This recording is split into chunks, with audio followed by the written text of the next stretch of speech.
ನಮಸ್ಕಾರ ಸ್ನೇಹಿತರೆ, ನಿಮಗೆ ಗೊತ್ತಾ? ದಯವಿಟ್ಟು ಗರ್ಭಿಣಿಯರು ಚಂದ್ರಗ್ರಹಣದ ದಿನ ಈ ತಪ್ಪುಗಳನ್ನು ಮಾಡಲೇಬೇಡಿ. ಗರ್ಭಿಣಿಯರು ಏನೆಲ್ಲ ಮಾಡಬೇಕು, ಏನೆಲ್ಲ ಮಾಡಬಾರದು ಅಂತ ಈ ವಿಡಿಯೋದಲ್ಲಿ ತಿಳಿದುಕೊಳ್ಳೋಣ ಬನ್ನಿ. ಚಂದ್ರಗ್ರಹಣವು 100 ವರ್ಷಗಳ ನಂತರ ಹೋಳಿ ಹುಣ್ಣಿಮೆಯ ದಿನ ಚಂದ್ರಗ್ರಹಣವು ಬಂದಿದೆ.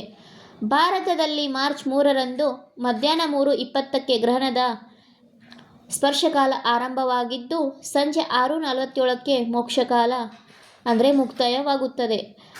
ನಮ್ಮ ಕರ್ನಾಟಕದಲ್ಲಿ ಸಂಜೆ ಚಂದ್ರೋದಯದ ಸಮಯದಲ್ಲಿ ಸುಮಾರು 25 ನಿಮಿಷಗಳ ಕಾಲ ಚಂದ್ರಗ್ರಹಣವು ಸ್ಪಷ್ಟವಾಗಿ ಗೋಚರಿಸಲಿದೆ. ಹಿಂದೂ ಧರ್ಮದ ಪ್ರಕಾರ ಗ್ರಹಣದ ಸಮಯವನ್ನು ಸೂತಕ ಕಾಲ ಎಂದು ನಾವು ಪರಿಗಣಿಸುತ್ತೇವೆ. ಈ ಸಮಯದಲ್ಲಿ ಕೆಲವು ಮುನ್ನೆಚ್ಚರಿಕೆಗಳನ್ನು ವಹಿಸುವುದು ಸೂಕ್ತವಾಗಿದೆ. ಮನೆಯನ್ನು ಶುದ್ಧಿ ಮಾಡುವುದು.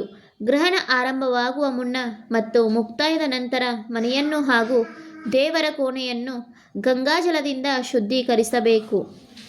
ಜಪ ತಪ. ಗ್ರಹಣದ ಅವಧಿಯಲ್ಲಿ ದೈವಿಕ ಶಕ್ತಿ ಹೆಚ್ಚಿಸಲು ಧ್ಯಾನ, ಭಜನೆ ಮತ್ತು ಕೀರ್ತನೆಗಳನ್ನು ಮಾಡುವುದು ಉತ್ತಮ. ವಿಶೇಷವಾಗಿ ಮಹಾಮೃತ್ಯುಂಜಯ ಮಂತ್ರ ಅಥವಾ ಚಂದ್ರದೇವನ ಮಂತ್ರಗಳನ್ನು ಪಠಿಸಬೇಕಾಗುತ್ತದೆ. ಮನೆಯಲ್ಲಿರುವ ಆಹಾರ ಪದಾರ್ಥಗಳು ಮತ್ತು ಕುಡಿಯುವ ನೀರಿನ ಮೇಲೆ ದರ್ಬೆ ಅಥವಾ ತುಳಸಿ ದಳಗಳನ್ನು ಹಾಕಿಡುವುದು ಸಂಪ್ರದಾಯ. ದಯವಿಟ್ಟು ಎಲ್ಲರೂ ನಿಮ್ಮ ಅಕ್ಕಿ ಡಬ್ಬಿ ಆಗಿರಲಿ ಅಥವಾ ನೀರಿನ ಪಾತ್ರೆಗಳಲ್ಲಾಗಲಿ ತುಳಸಿ ದಳಗಳನ್ನು ಹಾಕಿ ಇಡಿ. ಗ್ರಹಣ ಮುಗಿದ ತಕ್ಷಣ ಸ್ನಾನ ಮಾಡಿ ದಾನ ಧರ್ಮ ಮಾಡುವುದು ಒಳ್ಳೆಯದು. ಗ್ರಹಣ ದಿನ ಯಾವುದೇ ಶುಭ ಕಾರ್ಯಗಳನ್ನು ಮಾಡಲೇಬೇಡಿ. ಹೊಸ ವಾಹನಗಳ ಖರೀದಿ ಆಯಿತು, ಏನಾದರೂ ಶುಭ ಕಾರ್ಯಗಳನ್ನು ಯಾವುದೇ ಮಾಡಲು ಹೋಗಬೇಡಿ. ಗ್ರಹಣದ ಅವಧಿಯಲ್ಲಿ ಆಹಾರ ತಯಾರಿಸುವುದು ಮತ್ತು ಸೇವಿಸುವುದು ನಿಷಿದ್ಧವಾಗಿದೆ. ಗರ್ಭಿಣಿಯರಿಗೆ ಮೇನ್ ಎಚ್ಚರಿಕೆ ಏನಪ್ಪ ಅಂತಂದರೆ, ಗರ್ಭಿಣಿಯರು ಗ್ರಹಣದ ಸಮಯದಲ್ಲಿ ಮನೆಯಿಂದ ಹೊರಗೆ ಬರಬಾರದು ಮತ್ತು ಚೂಪಾದ ವಸ್ತುಗಳನ್ನು ಬಳಸಬಾರದು. ಗರ್ಭಿಣಿಯರು ದಯವಿಟ್ಟು ಚಂದ್ರಗ್ರಹಣದ ದಿನ ಪುಸ್ತಕಗಳನ್ನು ಓದುವುದು ಮತ್ತು ದೇವರ ಸೂತ್ರಗಳಾಯಿತು, ಭಜನೆಗಳಾಯಿತು ಮಾಡುವುದು ಒಳ್ಳೆಯದು. ಮತ್ತು ಮಲಗಲು ಬೇಡಿ. ದಯವಿಟ್ಟು ಯಾರೂ ಸ್ವಲ್ಪ 5 ಮಿನಿಟ್ಸ್ಗೋಸ್ಕರನೂ ಮಲಗಬೇಡಿ. ಗರ್ಭಿಣಿಯರು ದಯವಿಟ್ಟು ಸ್ಟ್ರೆಸ್ ಮಾಡ್ಕೊಳ್ಳೋಕ್ಕೆ ಹೋಗಬೇಡಿ. ಅಂದರೆ ಜಾಸ್ತಿ ಭಯ ಪಡೋದು, ಗಾಬರಿಗೊಳ್ಳೋದು ಇದನ್ನೆಲ್ಲ ಮಾಡಲೇಬೇಡಿ.